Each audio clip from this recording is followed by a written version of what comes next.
evicted, my friend.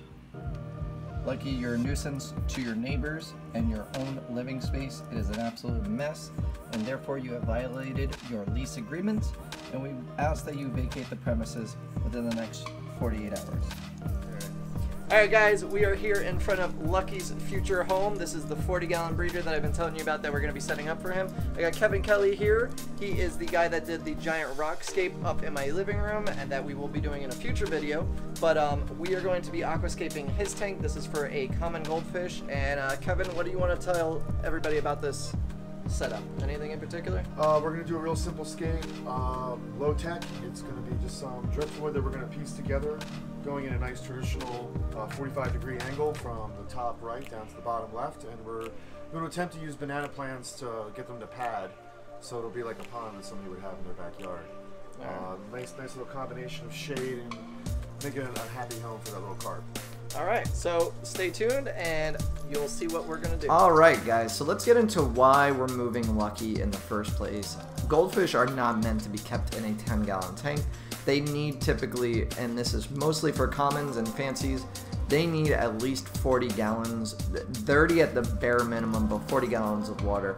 And Lucky was sprung upon me through a birthday party. He was given away as a kind of a party favor.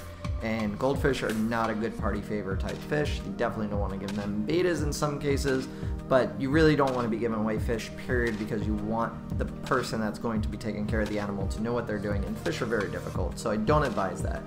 So Lucky has been in a 10-gallon for probably about a month or two while I was waiting to get a new tank set up for him because I wanted him to have a proper tank to live in. So what we're doing is Kevin Kelly is going to be scaping this tank, as you can see. He, with that wood, what he was doing was drilling it with a drill and putting in dowels and super gluing it, and he was using a flame to kind of cook the wood a little bit because it was very waterlogged. We were cooking it in a pot to help, well, boil it to help it sink properly. So for the rest of this video, I'm going to play the audio from when after the scape was done. Me and Kevin kind of had a interview-like type dialogue here, so I think you guys will find it fascinating. He talks about the artistic standpoint, and of course, stay tuned for after the video to see the finished product. What do you think, Kevin? Thanks a lot, guys. How did it turn out? I think it turned out okay. It's one of those work in progress. I want to see how the plants grow out before I use any more plants to shape the scape. I think the most important thing right now is just observe and see how much damage the goldfish is capable of to what we've done. Following information going in a Z pattern is a common way where your eyes have been trained to process information. So we're going to use that graphic design technique for this design.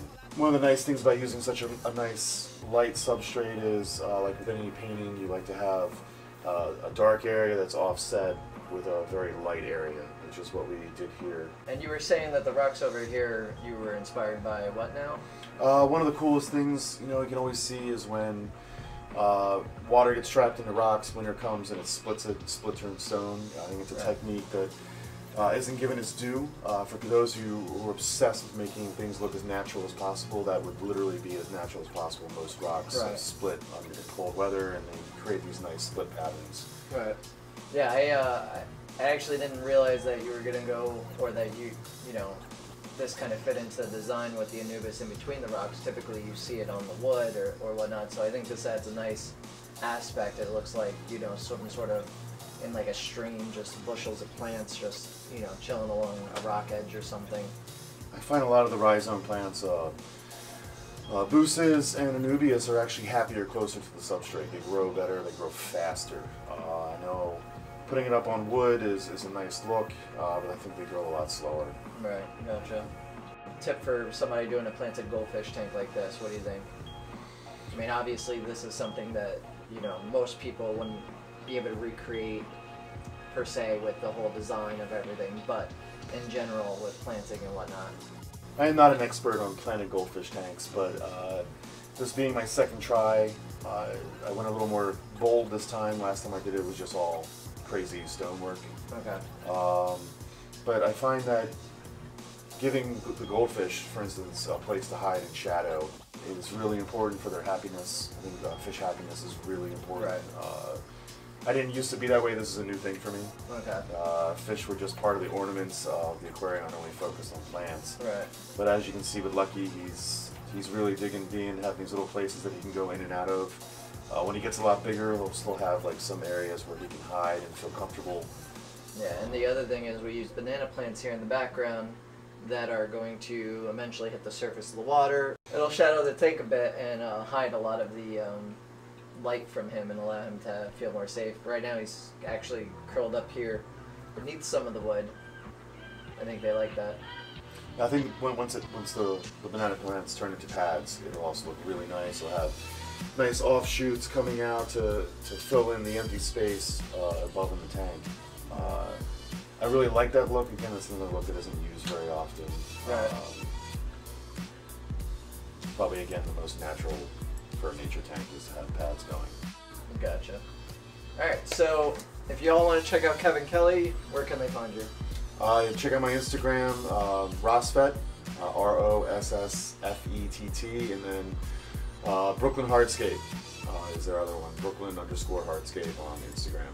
And I'll link. And that about wraps up the video, guys. Thank you so much for checking it out. Of course, if you want to see what Kevin's up to, make sure you check the links in the description to go ahead over to his social media accounts to follow him and see what other crazy scapes he's coming up with, as well as liking this video and if you enjoyed it, so we know to do more of these, as well as subscribe here if this is the first time you're watching one of our videos. We upload every Saturday and do a live stream every Wednesday, so stay tuned for that. On last week's video, I asked you what you thought about the rocks, and I chose one lucky person from the comments. Damian Markham, you sir won $20. Message me on the back half of my channel to claim that prize.